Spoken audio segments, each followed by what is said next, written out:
When I saw the river below, something uncoiled itself inside my head.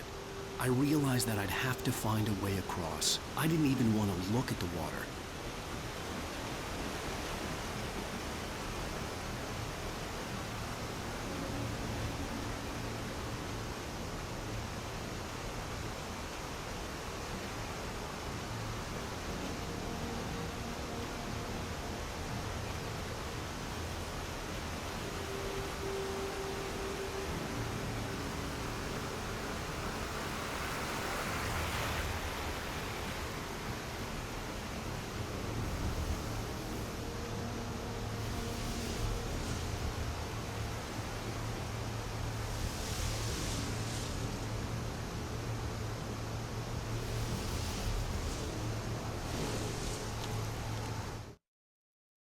Barry Wheeler was bouncing off the walls. He jumped on a plane after his calls were ignored by both Al and Alice for several days. It could mean that they were both on a second honeymoon, but Barry didn't buy it. Al had been way too unstable for that, not sleeping, messed up. Barry had years of experience dealing with Alan Wake, and he couldn't ignore it. Something was wrong.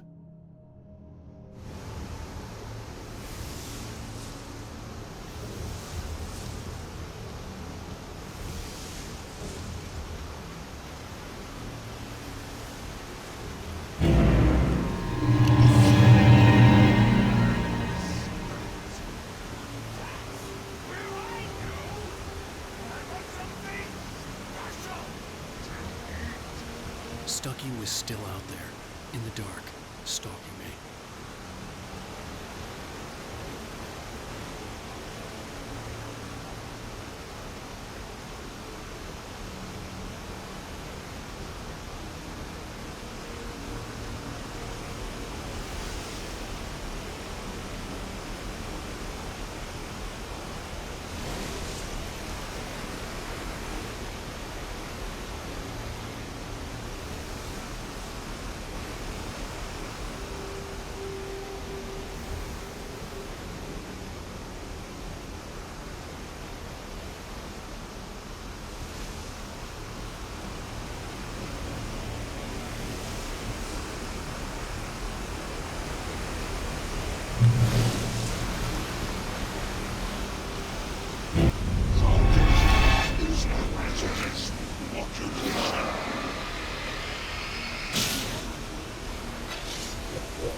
Taken. They're taken.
The staircase was broken. I had to make my way up some other way.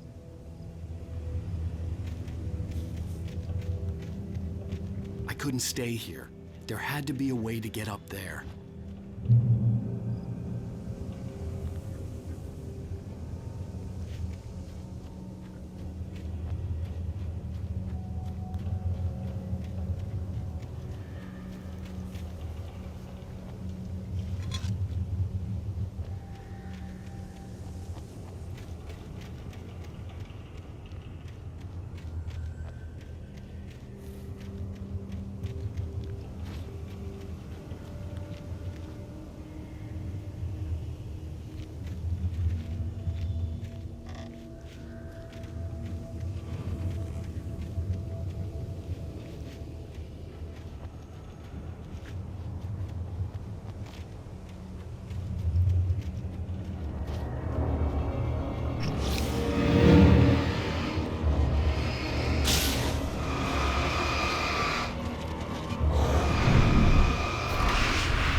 The stairs were useless.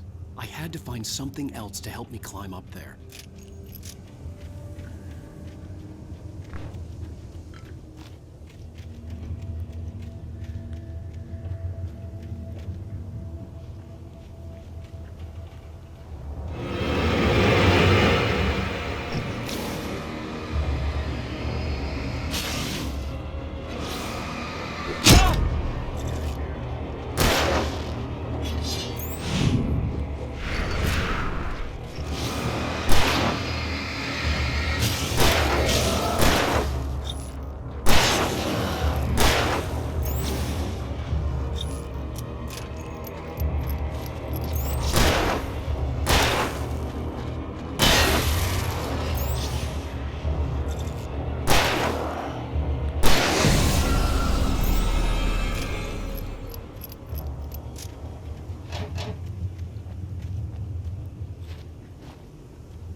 With all this forestry equipment around, there had to be something I could use to reach the top.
I heard them before I saw them, swooping down from the sky and screeching as they came.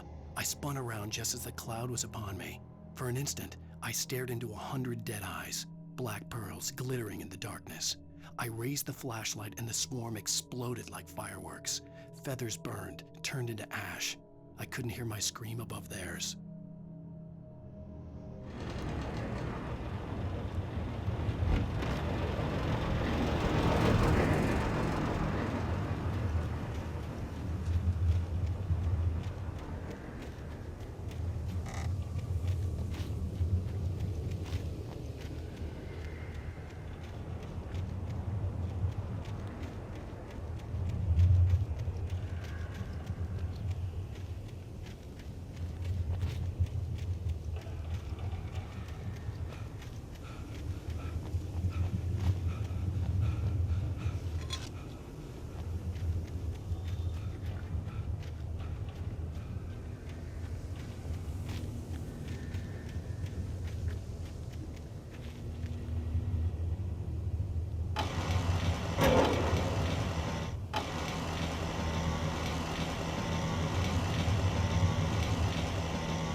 I was just outside for a breath of fresh air, and what a night.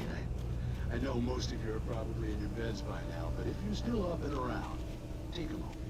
Step outside for a spell and breathe in deep. The weather's absolutely still. The sky is crystal clear as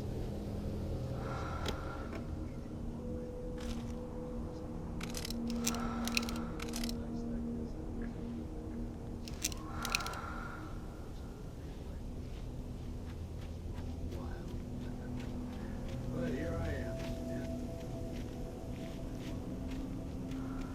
Looks like I'm not the only one staying up late. Caller, you're on here. Hey, Pat, it's Maurice Horton. Hello, Maurice. What are you up to? Well, I was just taking Toby on his walk. Oh, isn't it beautiful out there? Sure, but Pat, the reason I called is that Toby heard his brother from the undergrowth and took off after it, and I couldn't find him. Probably a rabbit. Sure, Toby loves rabbits. Well, sure. Anyway, I figured if anyone runs into Toby, they can grab him. My number's on his collar. And Toby's a friendly dog? Toby loves me. Usually he comes back, but we were pretty far from home, and it sounds like he went pretty wild there. Great dog, but double for Well, Maurice, it's out there now. Hope Toby comes home soon. Yeah, thank you. You have a good night now.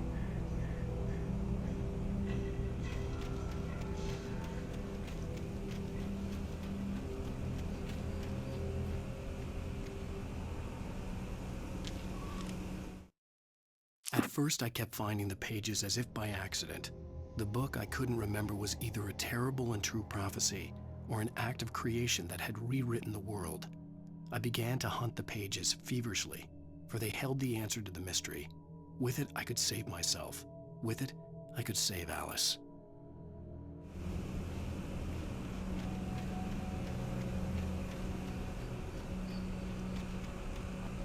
The gas station was closer now, its light welcoming in the darkness. Paul makes the best dogs in the state. Belly Burster is the best with no contest. Monster Dog is second best. The famous dog is third.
We stepped into the gas station's garage. It was dark and quiet. The place was a mess. It looked like someone trashed the place or that there'd been some kind of fight. Light spilled into the room through an open door at the back, and I made my way toward it. Without any warning, I was blinded by a bright light. An old portable TV on the shelf had come alive by itself. Impossibly, I could see myself on the screen, talking like a madman.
Science.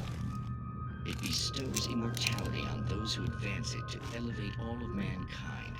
Newton, Einstein, Sagan, princes among men. But the price for such a legacy is steep indeed. In Night Springs. Tonight's episode, a quantum suicide. If our lives are already written, it would take a courageous man to change the script. Having called a press conference, Dr. Barclay Colvin is about to demonstrate that very courage. Ladies and gentlemen of the press, I am Dr. Barclay Colvin, and I'm glad so many of you could join me here at the Moorcock Institute. Tonight, I'm going to give a practical demonstration of the many worlds interpretation. As you can see, this is a loaded 9mm pistol. It shall be part of a thought experiment. And now, a real experiment, known as a quantum suicide. Did he say suicide? Is that a real gun? He's kidding, right? Please, stay calm. There is no risk. Observe what occurs when I place the weapon against my own forehead. Now, you might think this round is merely a dud. Not so. Observe the flower pot. And yet, I myself cannot be harmed with this gun. With each pull of the trigger, 2 new realities branch off. One in which the weapon didn't fire, and one where it did. With my machine here, I have ensured that this reality is always the former. I have bestowed upon myself quantum immortality. Under no circumstances can this gun kill me. So wait. What you're saying is that every time you pull the trigger, in another reality, you die? Yes, of course, but that's completely trivial. There's an infinite number of things that could happen at any moment, and they always do happen somewhere. The point is, this one thing did not happen here. You're insane, Colvin. Insane? Insane? Hey, was this thing supposed to be plugged in? I stumbled on it. You fools! Gaze upon quantum immortality.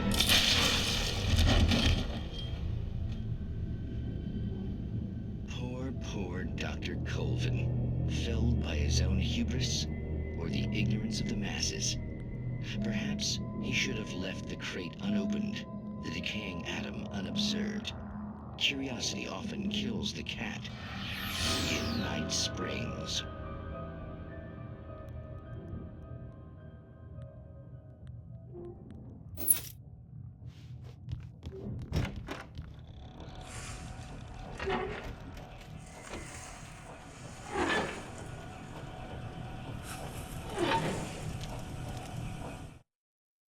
The cabin on Cauldron Lake? She asked. The sheriff looked at me suspiciously.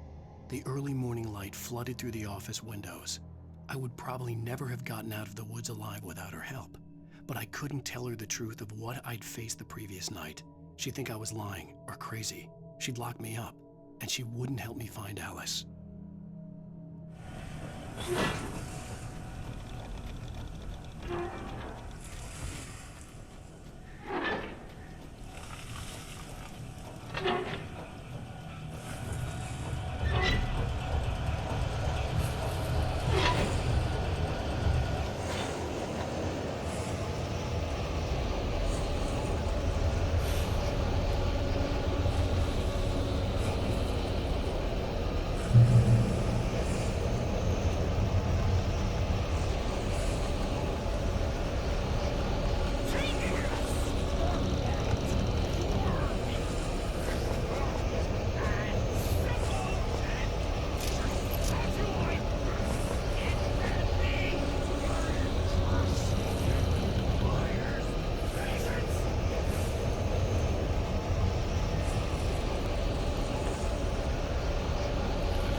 Stucky's body vanished, leaving behind only a lifetime of nightmares to come, assuming I'd reached the lights of the gas station alive.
I recognized the parade float I had seen in Bright Falls when I first arrived with Alice.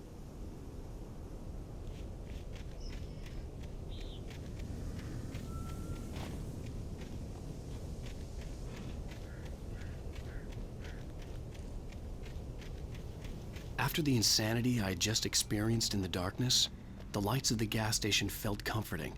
At least for a moment, the sane world reasserted itself.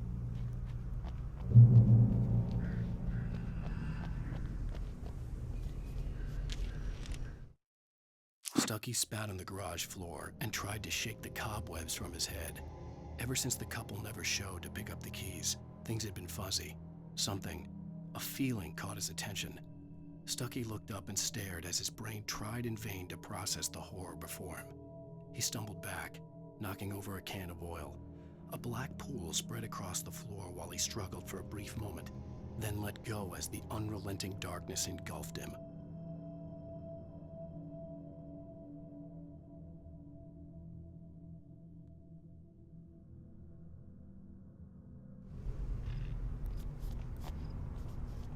The Deer Fest had been 2 weeks away when we arrived.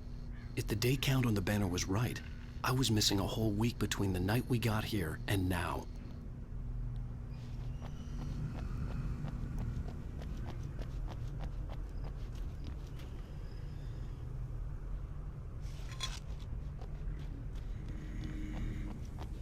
I had to get inside the gas station to find a phone to call for help. The garage was a mess.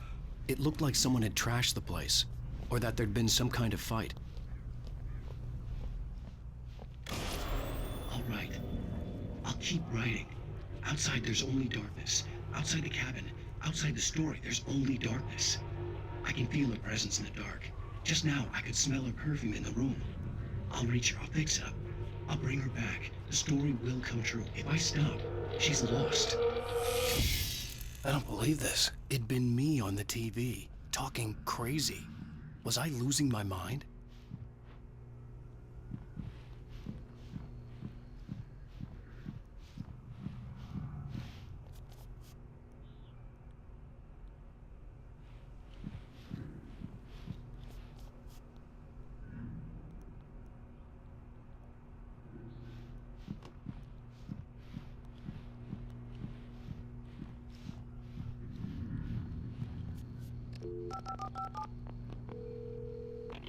Bright Falls Sheriff Station.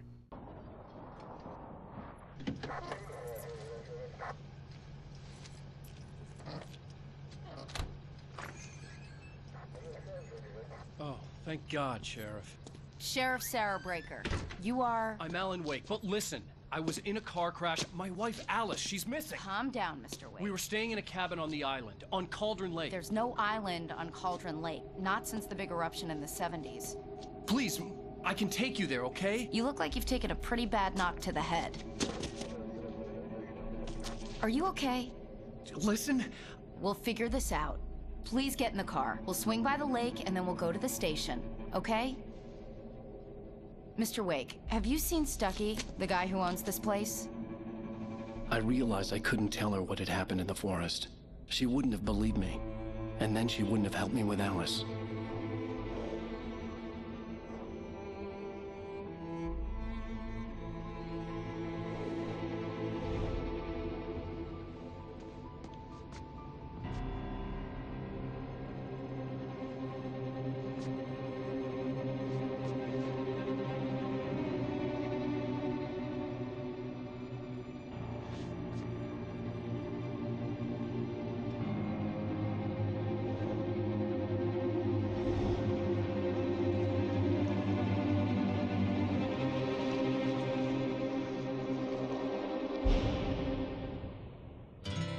A candy-colored clown they call the Sandman tiptoes to my room every night, and just to sprinkle stardust and to whisper, go to sleep,